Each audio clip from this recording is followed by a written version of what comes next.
Hey everybody, welcome back to Choices Not Chances, and I have another good one for you. We're going to kind of dive out of the traditional lane here, and we're going to talk to somebody still a Marine, still serving, captain, officer in the Marines, but she has a great story, and she's potentially going to be representing Team USA coming up in the next games for the bobsled teams.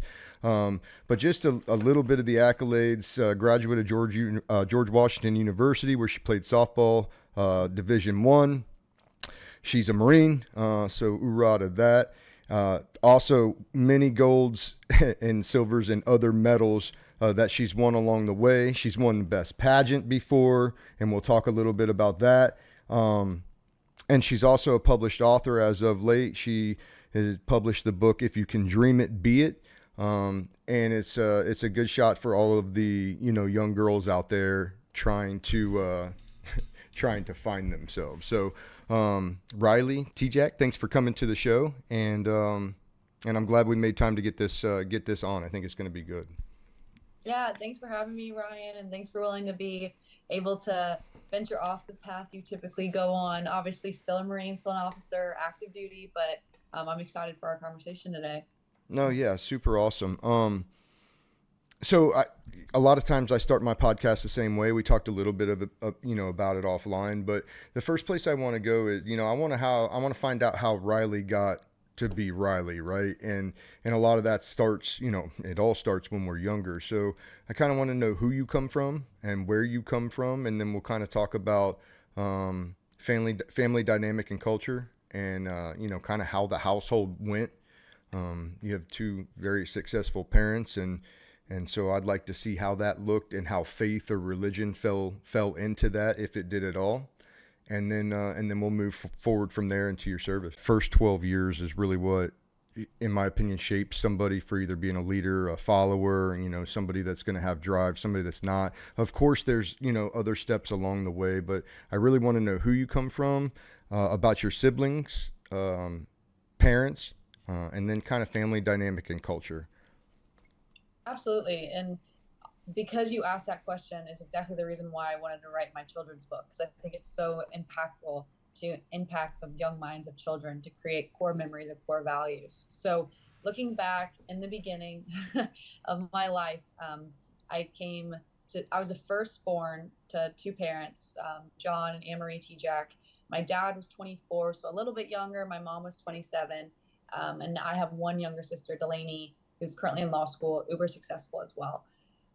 Our childhood was awesome. I was born in San Diego. I obviously don't remember that. When I was 2, I moved to Indianapolis because of my mom's and dad's job. And growing up in Indiana was awesome. I grew up Midwestern.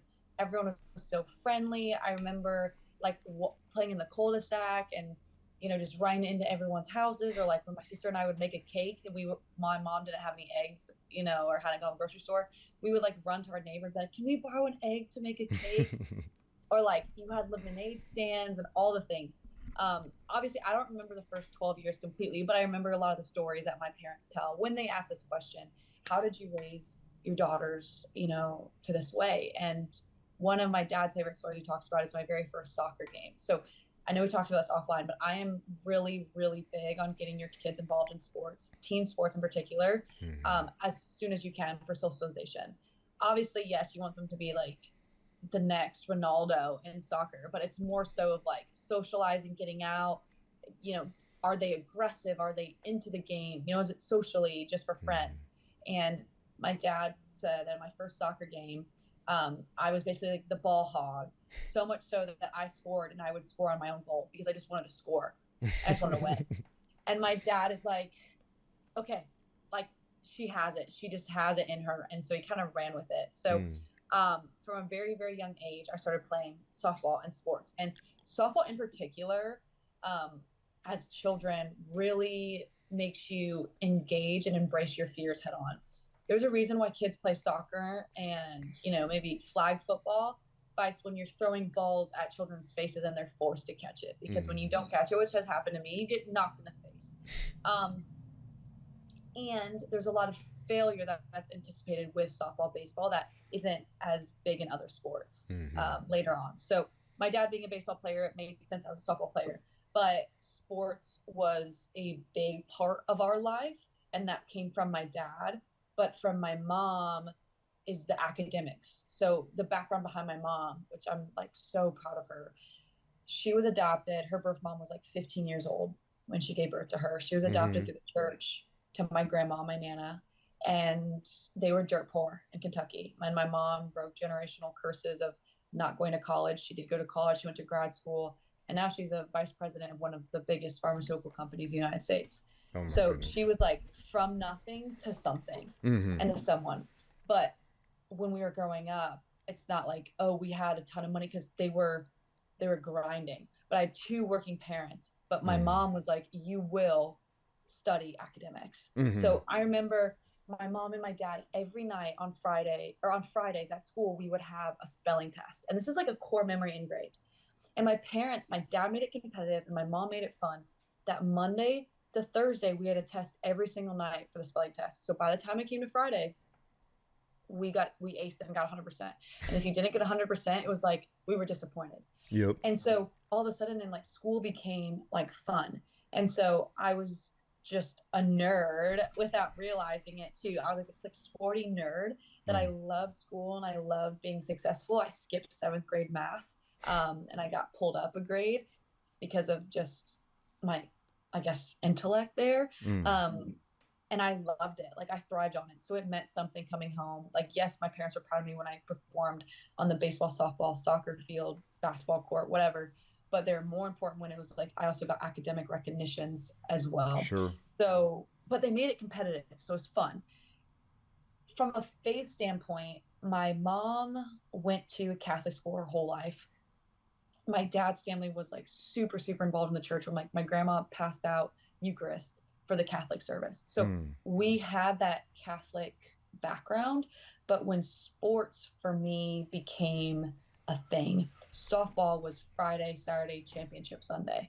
So we quickly found ourselves not really going to church on Sunday. We found Sunday to be our competition days. Oh, got it.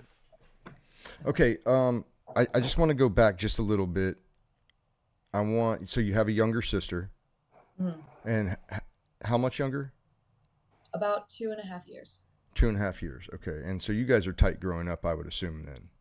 Not necessarily. Not necessarily. Okay. Yeah, so my younger sister and I, we're very different. We're the same, but we're different. A lot of people think we look alike. Some people think we look extremely opposite. But I was more like the sporty girl, and she more was like my mom's girl that was like makeup and hair and cheer and just a whole bunch of stuff like that. So while I think that her and I now are really close, it was just enough of a gap where it's like we would fight over clothes all the time and she'd be like annoying. Of course, like I loved her more than anything. Like, don't get me wrong, like I love my sister. But Sure. as we were growing up, like I wouldn't say that we were ever like friends or like buds. Or like we fought all the time because we knew how to get under each other's skin. Oh yeah. And it was just close enough for girls where we were just like catty for sure. And I won't lie, being the oldest and going through some trials and at a young age, I felt like it made me naturally more mature. Like my parents would always just say, Riley's very, very mature. Not that my sister wasn't, but that age gap sometimes felt even bigger. Mm. And it made it a little bit harder to have conversations and stuff like that. Plus, I knew that I accepted my softball scholarship after my freshman year of high school, that I was going to be going away and leaving. Mm-hmm. And so I also think maybe my mind was more set on getting out, and she wanted to stay local and like be with her friends and stuff like that. So while we are similar in some ways, we're also very, very different. And so it really wasn't until after college that I'm like, man, you're really cool. And I enjoy hanging out with you and having like depth and conversation and everything like that. Yeah. It's funny because I think that was a lot the same with me and my brothers. I come from a whole huge litter, but you know, the first initial litter was four of us. And like, I think in the early days, I learned how to follow my older brother. I had learned how to kind of lead, in a sense, my younger brothers at a super young age. But the same thing with you. We're just wide enough in age gap to where I was a tag along to him and he got aggravated with that. And then I had the same thing underneath me. And I try to tell my kids now, like, I know you want to fight at each other right now and you're bickering and that's what you do, but these are going to be the best friends if you ever had later in life. So, like, be easy on each other because this is going to come back around. And Yeah. so, no, that's super dope. Okay. And so you talked about team sports. Team sports was a big thing for you. Um, if you were to tell me why are team sports such a big deal to you looking back now? Looking back, and as humans, we're naturally selfish. And I think when you have success, you can control yourself majority of the time. For example, if I mess up in a sport where it's just me, let's just say I'm running track and there's no team associated with it, well, it's on me. But you learn a lesson at a young age. Even if I perform really well in softball and my team stinks, we still lose. So it's not about me, it's about the we and it's about the collective. And Mm-hmm. so I think what that learns is how to take joint ownership for responsibility and how to win together and lose together.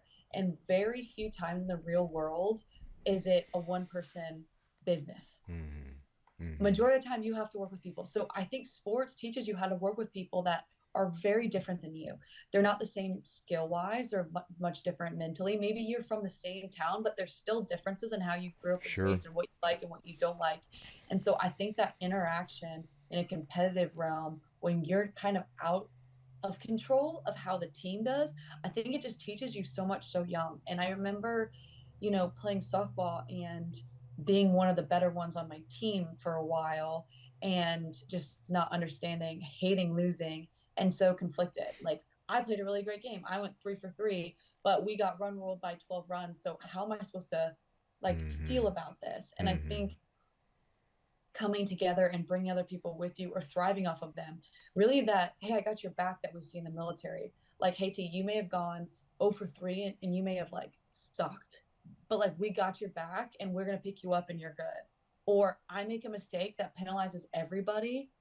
Oh my goodness, how do I overcome that? And so Mm. I just think that it teaches you so much about how to work as a team. I know we talk about that all the time in the military, but I can't tell you a business that doesn't work like that anyways. You're not always gonna like the people that you're with, but you have to Mm-hmm. learn how to win together and be productive Mm-hmm. and take in other people's characteristics that may not be your favorite and learn how to mesh with it. Yeah. Yeah, I mean, I think it bodes well and goes into life, just like you're talking about. Yeah, of course, the Marine Corps, any service branch, it's one big team and then broken Mm-hmm. down into smaller teams, and then you control your segment, right? But that's life too. And if Mm-hmm. there's anything that I've found coming back from war, coming back from a hard time, people in a hard time, you're always going to have hard times. And in hard times, you need people. You need people close to you. We're not solo beings. We're not supposed to Yeah. be alone. There's a reason people go crazy and in solitary confinement. And Yeah. so, knowing that, learning how at a young age to work with other people, how to lead peers as a captain of a team, you're now leading your peers, right? Leading peers can be difficult, and if you get um, experience with that through team sports early in your life, then it makes that infinitely easier as you move through life. You don't really even know what's going to be easier when you're young, but something will be easier because of those experiences. You only see Yeah. that. I only seen that kind of looking back. But no, that's very well. Now I assume when you played, did you play travel sports as well as Mm-hmm. school sports? I would assume, yeah. Okay. Yeah. And if you so okay, so walk me through softball in high school because I'm assuming that's where you're going to get looked at if you're going to play anywhere. Is probably that junior senior year, right? Or No, did you? not when I was growing up. Okay, okay. Yeah. So people, I'll put it this way, in sports, high school matters for football, and that's about it.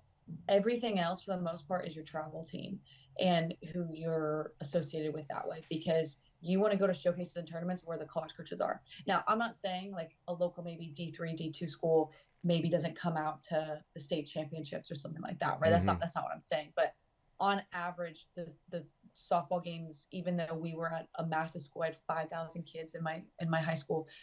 That's not where the recruitment came out of. The recruitment came out of my travel team when we literally traveled the whole country, like Mm-hmm. tournaments and all the way from California to Florida to Texas to Colorado, just playing all the time, playing some of the top teams in the world and going to showcases that literally were like 300 college coaches plus, and you're just going, you're grinding. Yeah.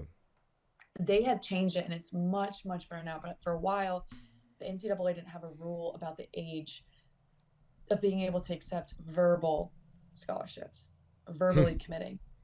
They do now, but you used to be able to verbal anytime. I remember an eighth grader in my area that verbal to University of Oregon and eighth grade. I verbally committed right after my freshman year. Oh wow.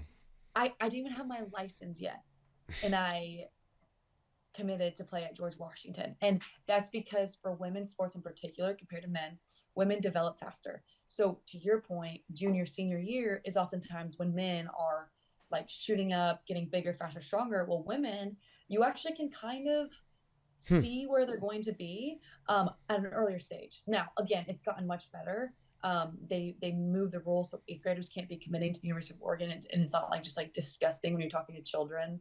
Um, because that was just really tough. I mean, being asked like, "What do you want to do? What do you value in universities at schools?" I'm like, Yeah. I don't know, sports. Like Yeah. obviously I did know, but a lot of people were running into issues with it. So the the atmosphere of college sports has changed drastically. I played college sports from 2015 to 2019. Now it's different, even with NIL and all that stuff. But all this to Mm-hmm. say, there was a lot of pressure to get a softball scholarship because my dad was like an incredible baseball player. And when I was growing up, we got his baseball cards in the mail for kids to sign. And I thought my dad was like a superhero. I'm like, Dad, like, you're like famous. Whoa, like all this stuff. And so at the time, all I cared about was making my dad proud of me. That's it. That was my number one priority, is making my dad proud. And in my mind, the way to make him proud was to get a softball scholarship. And looking back on it now that I'm 28 and I have these conversations with my father, my dad cries and he's like, my dad's not emotional. My dad cries. He was like, I was proud of you no matter what, but I'm more proud of you for the woman you became and the way you make people feel and the kindness of your heart than any Mm-hmm. athletic accomplishments you would have ever got. But as a kid, Mm-hmm. you see things one way, you interpret it differently. And I lived to please my father because he was my coach, and I knew how great he was. Um, so yeah, it was interesting. And real quick caveat to that: no one tells you as a child, especially as a woman, what true heartbreak feels like, right? Sometimes we're like, oh, I was in love in high school, blah blah.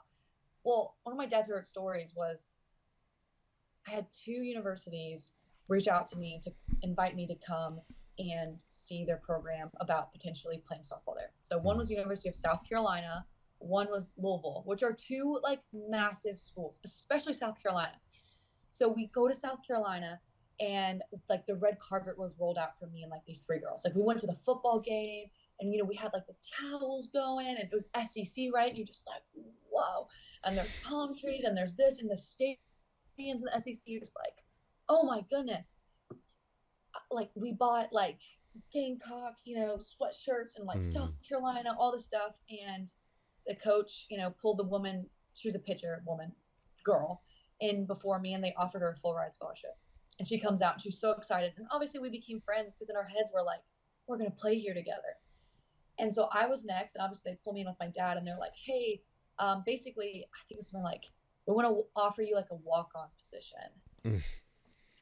And I was like, what? Like after all of this, right? Like I'm 15 years old. Like just saw what like my future could like look like.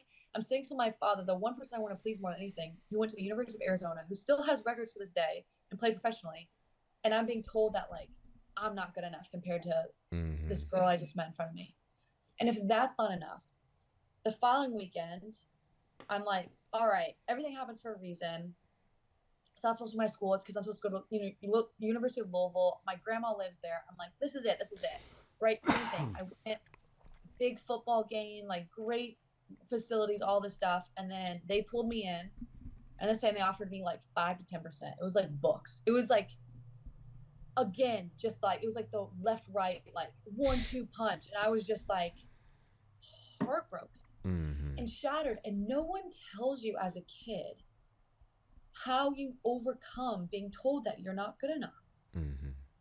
And if it wasn't for doing hard things in life, if it wasn't for the resiliency that my mom and father instilled in me and the competitive spirit and all this stuff, I honestly think majority of people at that point would quit and just crumble.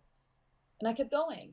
And I ended up getting my softball scholarship to George Washington University, which if I never would have gone to school there, and praise God that I did, I would have never been a Marine. I would have never joined the bobsled team.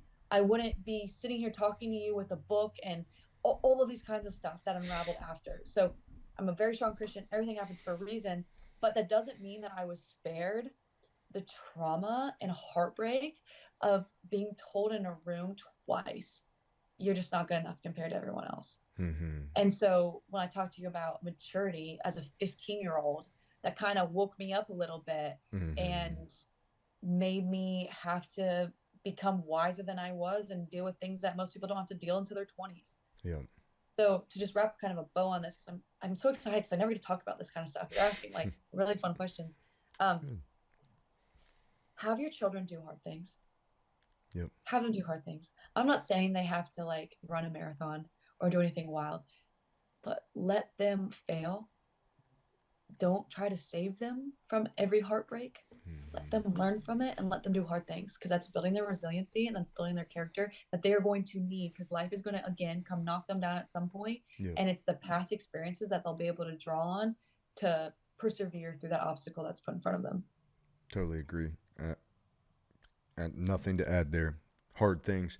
And I think it's important for people to understand too that life is not easy or supposed to be easy. Like you could talk about Sisyphus if we wanted to. Push it up, bring it down, push it up, bring it down. That's life. And once in a while we have these pockets of just greatness where life is great.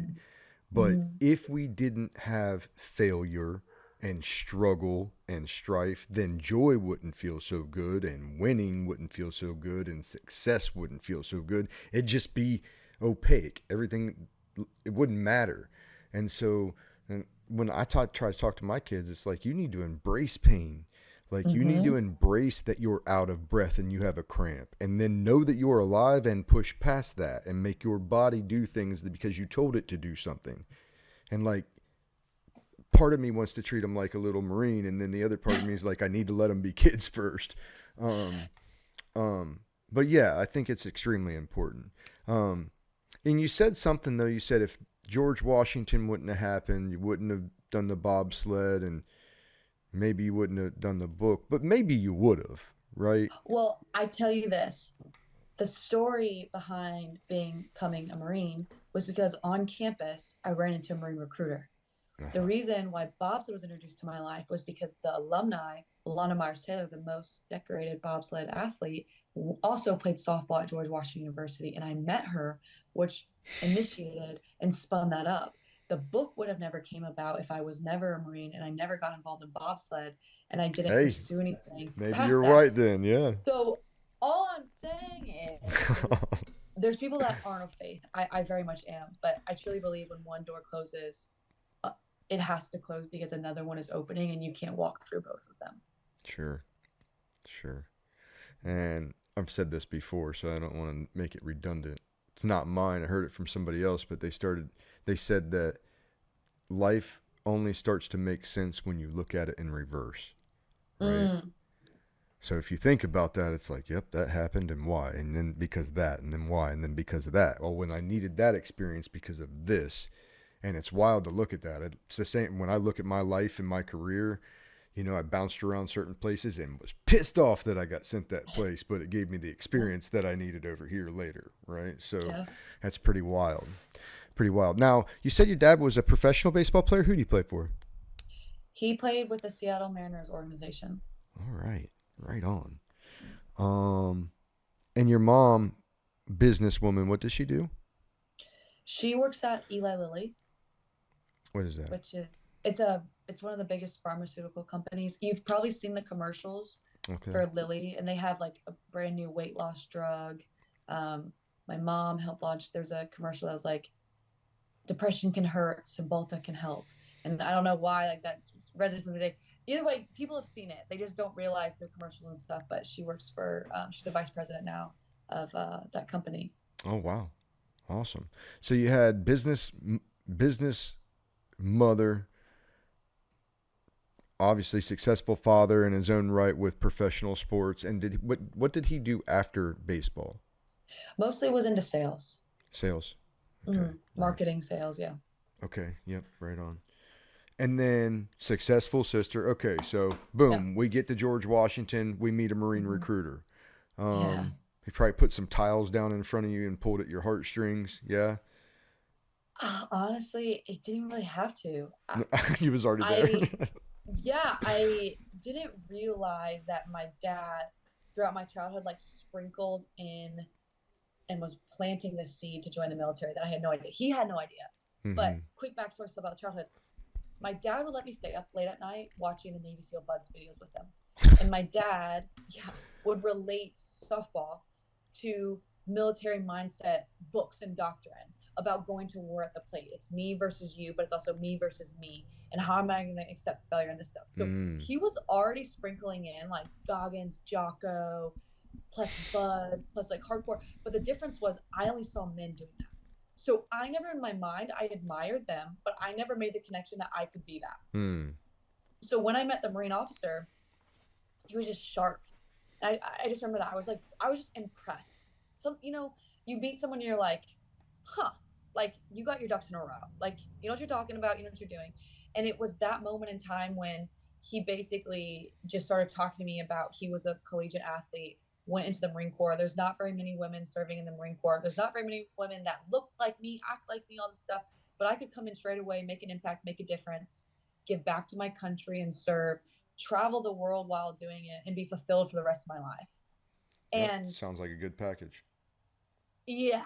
And so I immediately at 18 years old called my parents and I was like, hey, so I'm not going to come home this summer. I'm going to go to this thing called officer candidate school. And I was one of the younger ones to do it because I went after my first year in college. Most people go later on. And I had never picked up a weapon. I did not have military members in my family really. My grandfather served for about a year or two, but he never talked about it. So they were like, "Oh, what?" Right? Like my two very Mm-hmm. special parents is like my father's like, "Can you just focus on sport, please? Like you're there to like perform." And my mom's like, "Can you just get your degree and not run off to the military?" I was like, "Oh, mom, I'm gonna be an officer. Like it's fine." Um, it wasn't until I got back from officer candidate school that they're like, "Okay, we understand, and this is amazing." Mm-hmm. Mm-hmm. That's good. Now, so once you got home from school, they were just on board, no problems, or was there Once I still got some? home, Yeah. no, honestly, once I got home and they saw kind of that transformation and some of the things that I was teaching them, what I learned, they were like, whoa. They Sweet. truly were like, we feel like you're the best version of yourself that we've met. Like you already were good. You were already a leader. You were already, at the top of your physical game. But now I come back in and I'm teaching them about selflessness and Mm-hmm. about like lessons that I learned, like extreme ownership and true discipline and what it means to like deny yourself initially to flourish. Mm. And and I know that sounds weird, but like you deny yourself the little things because the more you deny that, it equals like this, like I don't even know the word I'm trying to like, it's like this chaos of like experience of like it all comes together. And yeah, I don't even have a word for it. I don't know where I'm going with it. My hands just keep moving. But it was like those day-to-day decisions of doing hard things, doing things that I was like, I don't know how I'm going to get through this right now. Like Mm. going on like a 9+ mile hike, which at the time didn't seem that long. But when you are doing it at 3 a.m. and you just slept in the field the night before and you're carrying your rifle and you're carrying a massive pack and it's pitch black outside and I'm like falling asleep as I'm like hiking, like trying to keep this pace going. I'm like, how am I going to get through this? And then you do. And Yeah, you're you like, do. huh, I'm a lot harder than I think. Like my body can withstand a lot more than what's in here. And Mm. so when they were able to see that as an 18-year-old, they're like, oh, this is awesome. Mm. Yeah, I wish that um, mentality had a larger presence in the Marine Corps. You know, Mm, I think there's a lot of people that could be way better at their job if they were ingrained with that mentality. Um, but they still do the job. I'm not throwing shade. I just know from my experience there were guys that could have been fucking monsters, and they just didn't have that drive. They didn't have the mm, discipline to say, I'm going to forego this now so that I can be that later. And that's hard if you don't have somebody telling you that. If you don't have somebody telling you, like a parent or a good leader or a good mentor saying, hey, don't do that. I promise it'll pay off. Don't do that. And if you don't have that, guess what you do? You do that because you don't know or you don't have yeah. a mentor. And I mean, sometimes that's real. Sometimes it's that you just don't know. Some of the people I talked to didn't have good family lives coming up, and they had to find that from a mentor, right? Or somebody else in their life. So, Yeah, and we find that all the time in the military, which is why the military, I really think, is come as you are, and we all come from brokenness to some capacity. But I will say, I had two very loving parents. I had an incredible sister. I had a great family dynamic. mm, I was dealt an awesome hand. I understand not everyone has that, but once you become 18 years old, it's your that hand is now. Yeah, that yeah. excuse is invalid. And Mm, you have to make those decisions. And there are people out there who want to help you. And there's systems and there's processes that can make you successful no matter where you came from. yep, And I truly believe that wholeheartedly. And there is, I mean, this might make people mad, but there's this culture where it's casting the blame on everyone but you sometimes. And there's a time when that blame is not your fault. As a child and growing up, when you literally, legally, you cannot make sound decisions for yourself. You're not allowed. I understand that. The second you are, you may not have had the best influences, but you can make the decision, you make that choice. And for then that's sure. on you. And you need to take ownership of that. And I tell people all the time, if you have nowhere else to go and you're at the bottom, the military is one of the best places that you could go. And I had everything. Like, I was at George Washington University. I graduated magna cum laude. I interned for a congressman. Like, the military, my parents were like, hey, you're not going to get like paid as much, right? Like, you're not going to Mm-hmm. become like super wealthy being in the military. And I'm like, but I'm going to be wealthy in experiences. I'm going to be wealthy in memories. I'm going to be wealthy in like pride that I am doing something that's bigger than myself. And it's the best Absolutely. job to this day. I would not trade being a Marine officer for anything in the world. Does that mean that there's days that do not suck? They do Oh, suck. they're gonna Are there suck. not Marines? Sometimes I want to hit over the top of the head. And I'm like, you dingus, like what? Absolutely. But it's bigger than myself. And I think that there's so many more people that don't realize that they have a safe haven here and it can set you up for success. And it really doesn't ask that much in return Mm-hmm. to set you up and propel you for a way forward. Yeah, absolutely, absolutely true. Um, yeah, I love it. I guess we can move on. Um, Georgetown, Georgetown. You met the Marine recruiter. George You got Washington. Yep. yep, George Washington, not Georgetown. George Yep. Washington. You Yeah. meet the recruiter. You go to school in between on Mhm. both those in the following year too for TBS or no? So I went to the officer candidate school, 2 6-week programs, so young. So 2016, 2018, Okay. commissioned in 2019, went straight to the basic school then. Okay. Check. So the basic school, I imagine, was fun for you. I liked it. It was challenging. I Mm-hmm. went golf company, so September to April. So I had the winter months in Quantico, Virginia, Fun which times. super fun digging a foxhole and it's snowing and it's absolutely freezing outside and the last thing you want to do is be in the field. um, but it was awesome because I was learning how to become a rifleman like everyone else, and I knew that infantry was not something that I wanted, but I knew that having that experience is what it meant to be a Marine. Mm. And being in leadership positions and the war simulation and being a platoon commander for that and giving out your orders and stuff was absolutely amazing. Would I want to go back and do it all over again? I'm like, but I enjoyed the heck out of it, and I wouldn't have traded it for anything in the world. No, that's awesome. So, recruiter, school. At what point did you run into the bobsled mentor? If you Yeah, want to we're call it, actually, if I don't know if it was a mentor, but yeah, we're kind of chronologically still working it. oh, okay, cool. So the little seed that was planted in college. So I played softball at George Washington University. George Washington is where Alana Myers Taylor um, also played softball. She's a 5-time medalist in the Olympics for sport bobsled. So she's awesome. He won silver in 2018, came to speak at George Washington. I was team captain. I presented her an award based off of the softball team. So Mm-hmm. that was that interaction. I met her brakeman, her husband, all three Olympians, and was like, in another life, straight up, I said, in another life, I'd be a bobsledder, but I've dedicated and given my life to the Marine Corps. Like I was so set on that goal, but I had this massive interest in it. And because you know someone, or like if people meet me, they're like, I'm gonna follow bobsled because of you.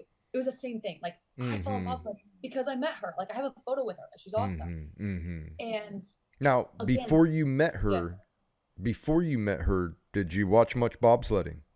I did because I Oh, love you the did. Olympics. Okay. But I wouldn't say that I it's different when you know someone that you're watching. So, Mm-hmm. for example, I grew up in Indiana. People love Peyton Manning. Peyton Manning, the man. When Peyton Manning went to the Broncos, half of Indiana became Broncos fans, even though we were not in Denver because of him. Mm-hmm. It was like the same thing, right? Like once you now know someone, you follow them and you're like, okay, yeah, like I feel more inclined. For But sure.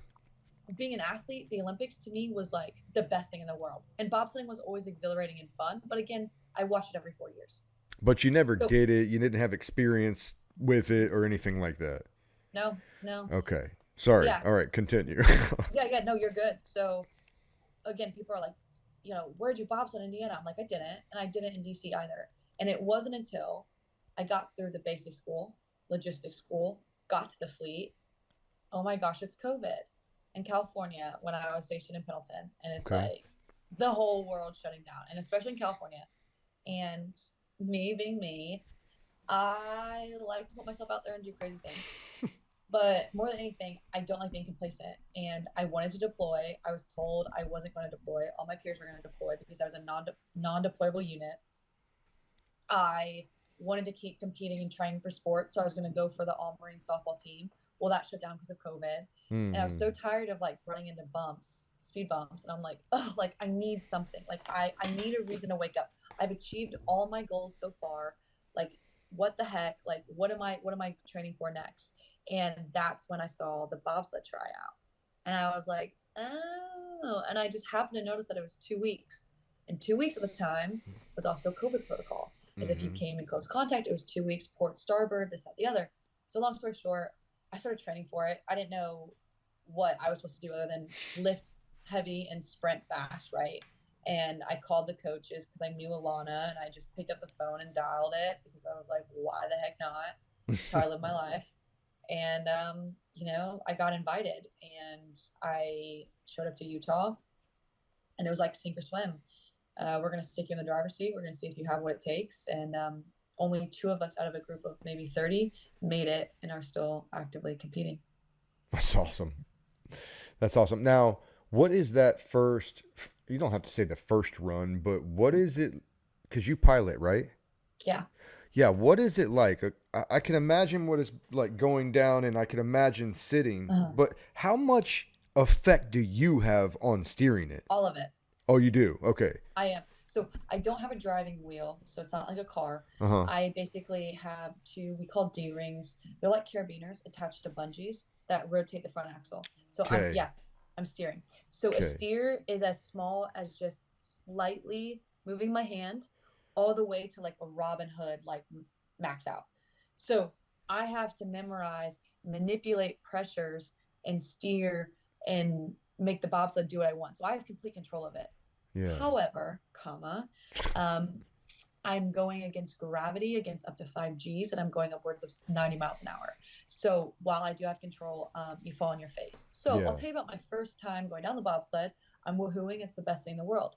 Then I'll tell you about my first time crashing a bobsled, getting ice burn, concussed, all the things, and being like trapped in an object Imagine a car crash that like never ends. Just keep Like you're just sliding. a mile of car crash as your skin is being absolutely burnt off of you from the ice, and as your head and you're stuck and you can't see, and everything is just like whipping and it's back and forth and you never know what's going to stop. And Hmm. what really is maybe 45 seconds feels like an eternity, and it Sure. scares the living daylights of you. Have you That, have you wrecked a lot? oh yeah, Yeah. oh yeah, this sport, that's how you learn. You learn by doing it. Yeah, You that's learn by right. I was getting gonna say, bumped. how else would you be able to feel when the pressure's too much unless you send it all the way Unless one you, time? Yeah, yeah. and you're like, I'm never doing that again. But Yeah, also this check. Too sport, much pressure on the left hand. this sport is also a game.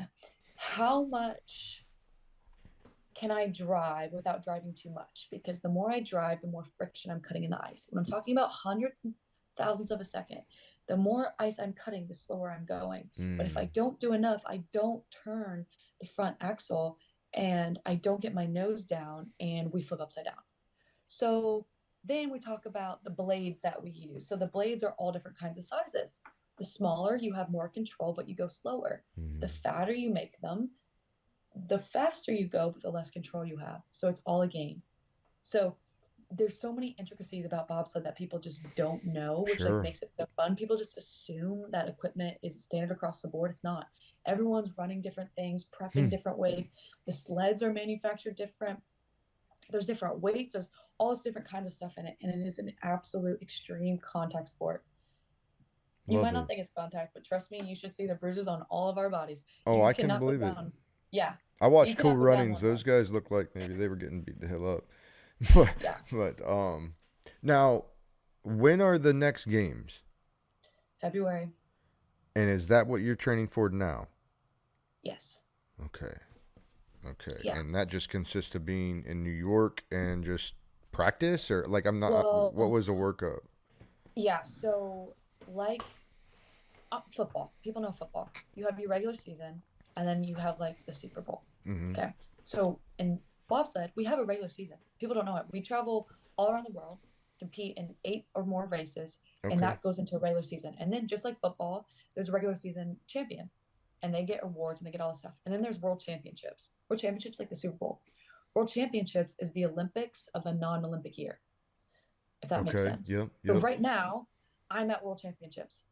This is the Olympics of a non-Olympic year. My best friend just won gold, Keisha Love for Team USA. It's incredible. Um, so we're here right now, like competing against the same people that would do that. And then Okay. next week we have our first round of Olympic team trials of who's gonna get a shot to be named at the team. It starts this early out. This isn't gonna finalize a team, but it's step one. So what I do is I compete in my regular season. There's 2 different divisions. Think of it like, now we're thinking baseball. It's like major league and minor league. Sure. There's a high level and there's a low level. They still are both competing. You still can qualify for both. It's just a little bit of a difference in location and difference of competition. People from higher can't really go to lower, but people from lower can only go to higher if they get certain bids and qualifications for it. Okay. Without going into too much detail, your country can have no more than 3 on a circuit on these 2 levels. Okay. So put this in perspective. World championships for the Olympics is supposed to be top 25 of the whole entire world. Well, right now, I'm currently ranked 22nd in the world. Great, right? Mm-hmm. Well, no, because ranking wise, I'm USA 5. So, because you only can have 3 people, and USA is freaking incredible. This past races, we got first, third, and eighth, 2 medals in eighth. I don't make the cut for world championships this year. I've competed the past 2 years, but I am top 25 in the world. So people who are Mm-hmm. 26, 27, whatever from other lower countries get to compete over me. Huh. Well, So that it's wild. sucks. It's yeah. But I wouldn't represent any other country other than the United States. I'll tell you that much. So Yeah. all this to say, it's almost like you have to beat your teammates as much as you have to beat the other nations. It's Hmm. really trippy. And that's what people don't understand. So there's 6 pilots for the women's team. So my position, Mm-hmm. only 3 make it to the games. Okay. Now we are duking it out, like competing. So I competed at the lower circuit, the minor league circuit, And that's when I won a gold medal. I've won several bronze. I've won several medals. Compete like finished really really strong. Mm-hmm. But this year I wasn't at that top level.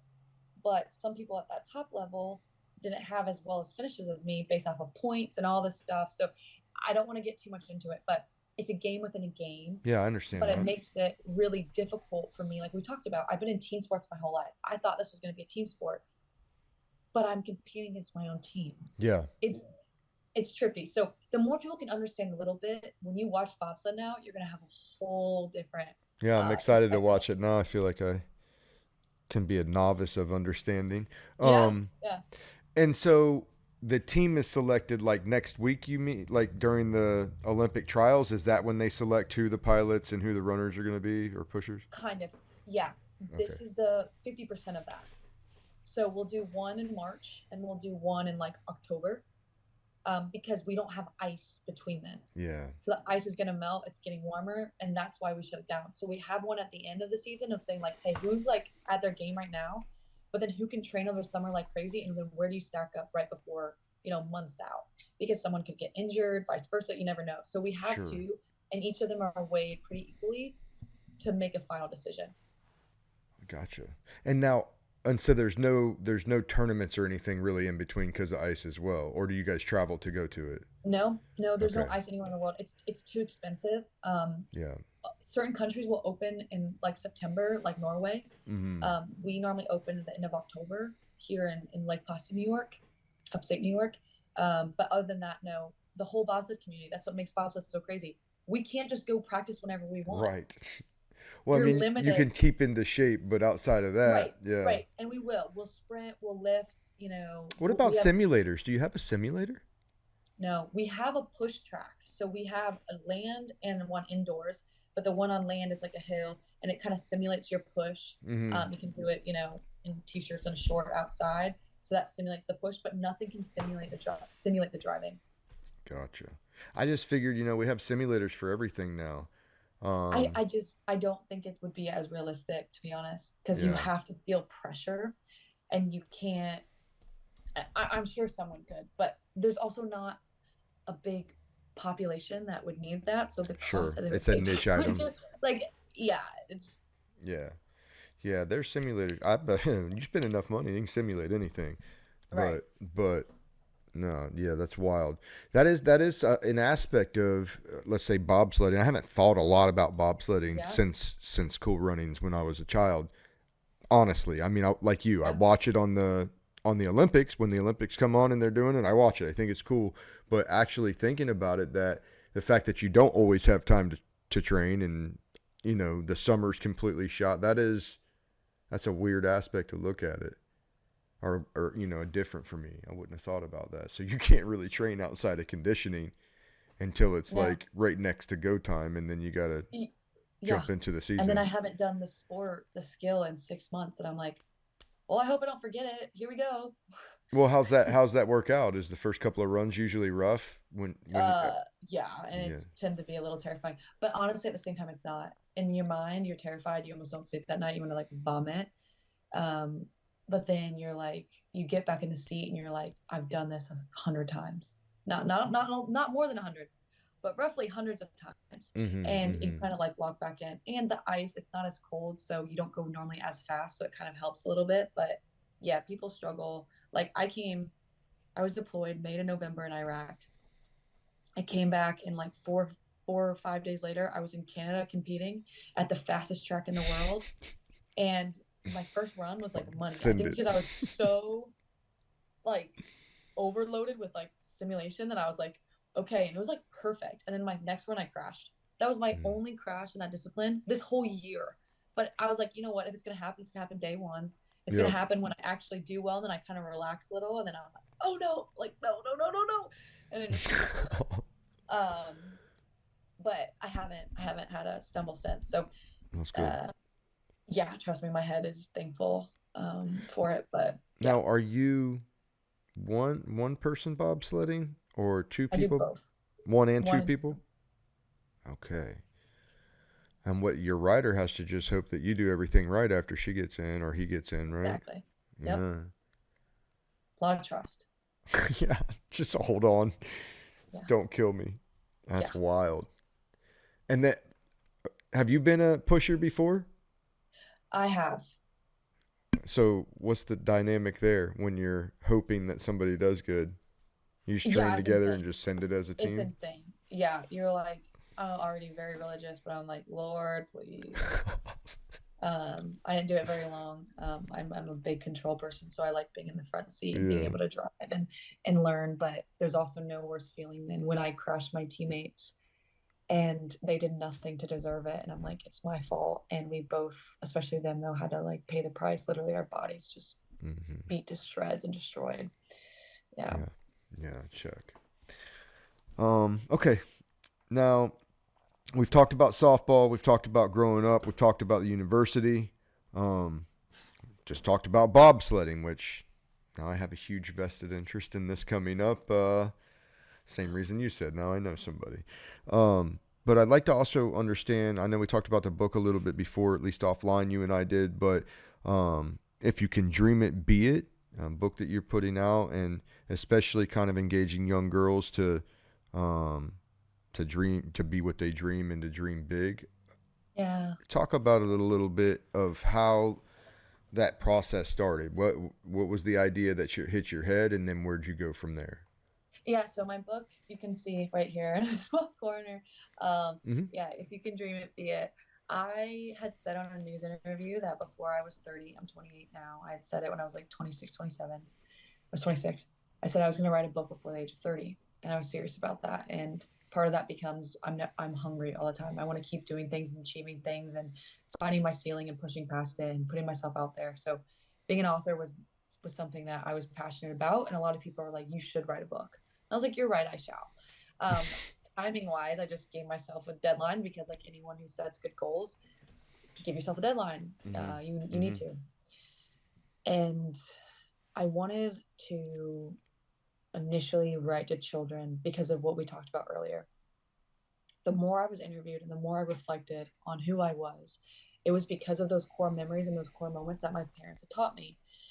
And the more I've been observing our youth, and as I want to become a mother, I've just been a little bit disappointed with the shift that I've seen in women in this next generation. Um, Wanting to be a TikTok influencer like breaks my heart, honestly.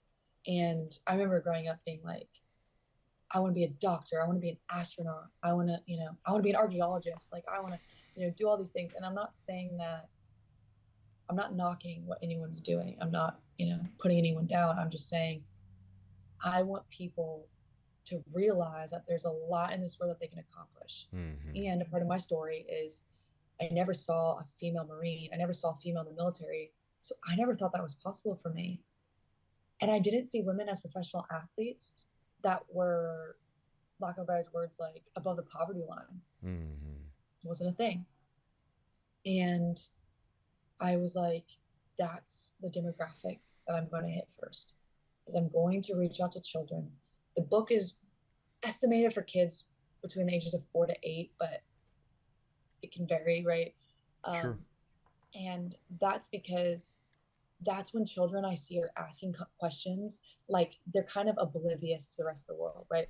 But that's Mm-hmm. when oftentimes as parents or other people start to put limitations on them as well, Mm-hmm. right? For example, I want to live on Mars. And it's like, well, honey, I'm sorry, you can't live on Mars because you're like, well, instead of just telling your children no right at the bat, how about you do some research for them? Let them come up with that on themselves, their idea on Mm-hmm. themselves, right? Like Mm-hmm. empower them to just tell them no. And so a big part of the story is a little girl in school and she's interviewing people in her life because she wants to find out who she wants to be when she's older. Not necessarily what you want to do, because you're not defined by your job, but who do I want to be? And who are the Mm-hmm. people that I admire? And so she's interviewing people that she loves. It's all a true story. And then she's thinking to herself, well, I like this, and I like this, and I like this, and I like this. And oh my gosh, my friends are telling me I have to pick one thing. Mm-hmm. Who told you had to pick one thing? No one said that. Like that wasn't part of the assignment, right? But we put these limitations on. And so I wanted women and men to read this book and be like, wait a minute, I can do XYZ. And I can do it all at the same time. And they don't all have to correlate. Being a Marine, being a bobsledder, being a pageant winner, being an author, being on game shows, public speaking, all stuff does not like mesh perfectly. Like they are kind of Mm-hmm. out there a little bit, right? Mm-hmm. But it does not mean that it's not impossible. And I also want parents to get something out of the book because it's two different generations of people that will read this. Because if the parents are reading to their children, or the children reading to their parents, or vice versa, it's story time. I want the parent to realize, oh my goodness, my children is watching everything that I do. And the way I treat their mother, the way I treat the people I work with, the job I choose to be. Do I cut people off in the grocery store? Do I tip at a restaurant? Am Mm-hmm. I letting my kids just have an iPad and am I just on my phone 24/7 and not pay attention to them? Do I read books at night? Right? Am I actively seeking learning? Your children will take that on. So again, Sure.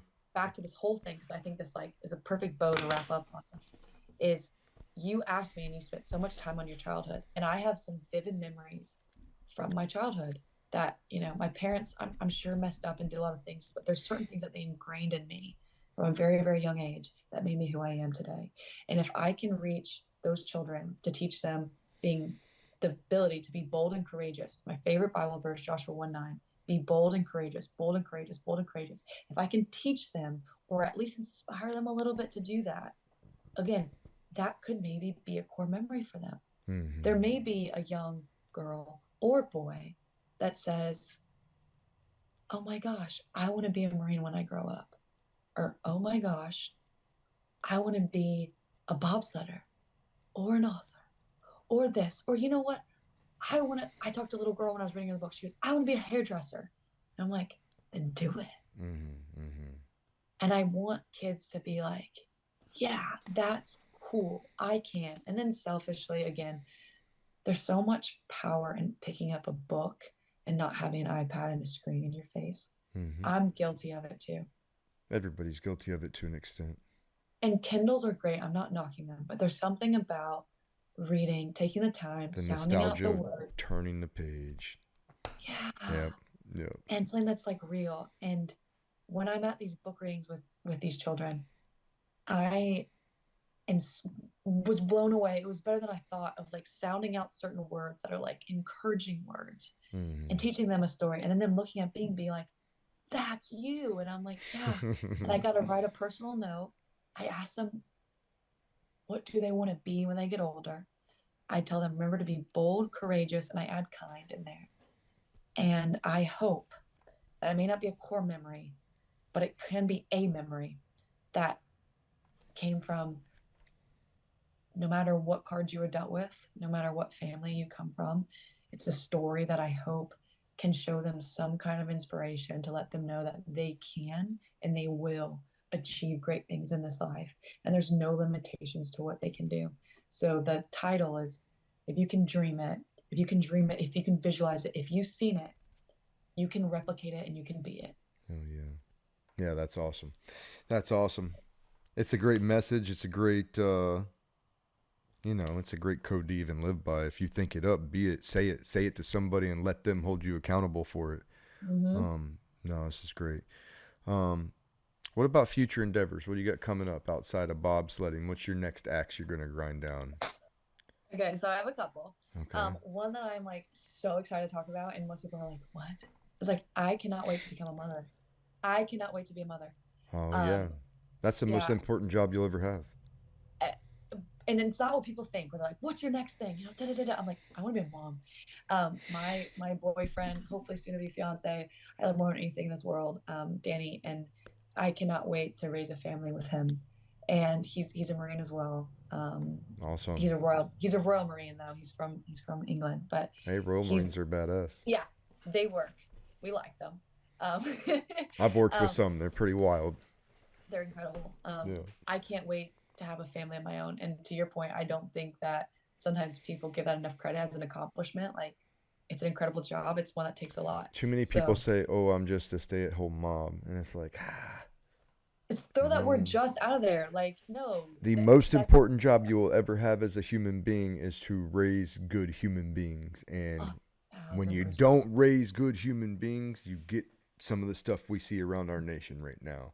Yeah. and around the Yeah. universities right now. And so it's very imperative that good men and good women have children and raise good men and women. They are Yeah. going to hold the future. And Yeah. we're always one generation away from this whole thing falling apart, this whole experiment. So it's Yeah. imperative that we continue to raise them up. No, that's going to be the best job of your life. And look, man, is it hard? Yes. I got 3 of them. It's hard. There's days, like you going back to like we all live through our eyes, our selfish eyes.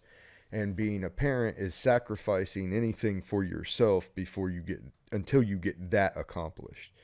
Yeah. And it's scary and nobody tells you how to do it.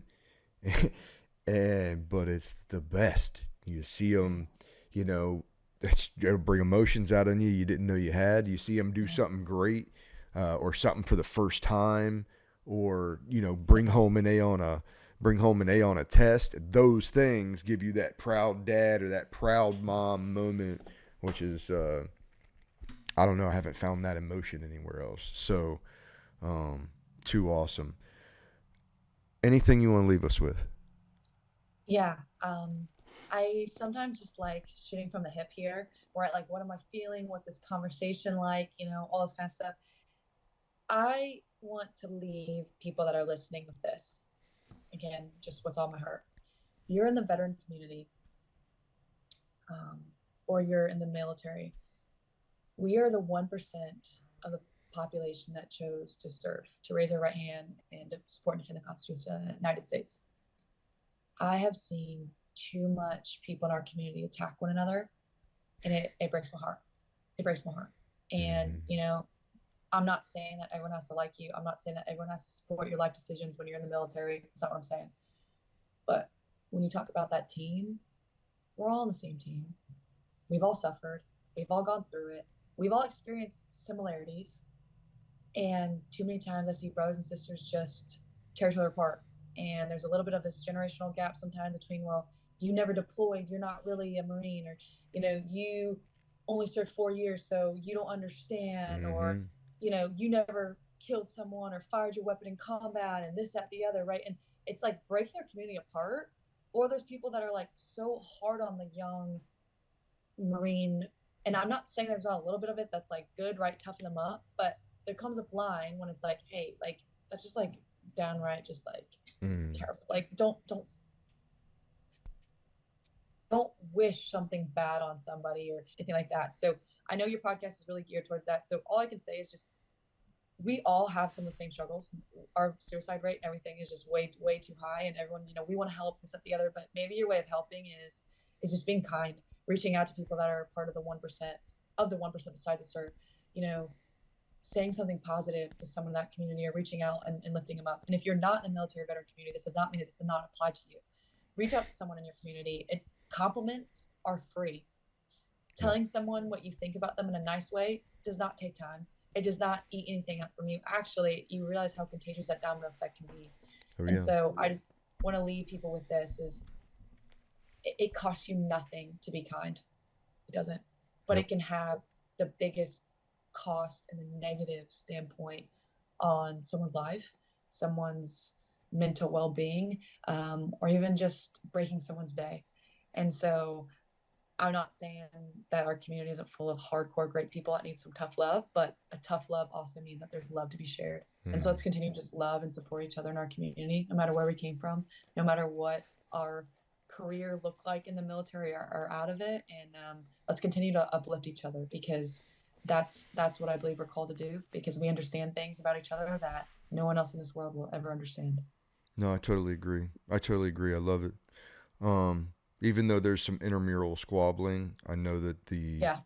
the Marines of all MOSs all have a space reserved just for those people in their heart. They can say they don't, and it rings true every single time somebody gets hurt. The whole nation of Marines feels it, past, present. Doesn't matter if you were hitting now or hitting then. You feel it. That's it. Yeah. Go easy on go easy on each other, and remember that everybody's going to go through that crisis, that mental crisis at some point. Like, don't be the person that tips them over because you don't want to be kind. So that resonates big time. Riley, I appreciate it. We've gone for a little bit. We've talked. I appreciate it. Good luck in the trials coming up. I wish you all the best, and and we'll be watching the games, and hopefully if I can figure out how to watch it, we can watch more of the season somehow, unless that's YouTube. not possible. YouTube. Okay, perfect. YouTube. It's free. Perfect.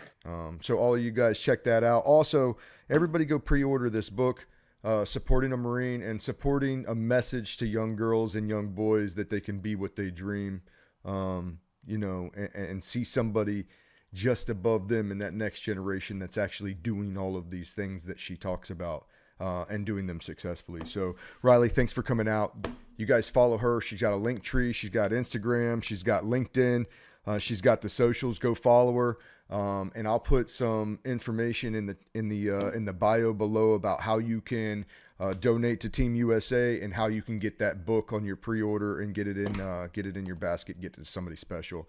And if you don't have kids anymore and you're like, I don't really have kids, doesn't apply to me, then buy 2 or 3 of them because you're financially sound in your later age, and send them to 2 or 3 kids that can benefit from it. That's all we got for you now. Riley, I appreciate you. Choices, not chances. Make sure you hit like, follow, subscribe, whatever platform you're listening on, and we're going to keep bringing them to you. Riley, appreciate you, and choices, not chances. Have a good one, guys. Semper Fi. Semper Fi.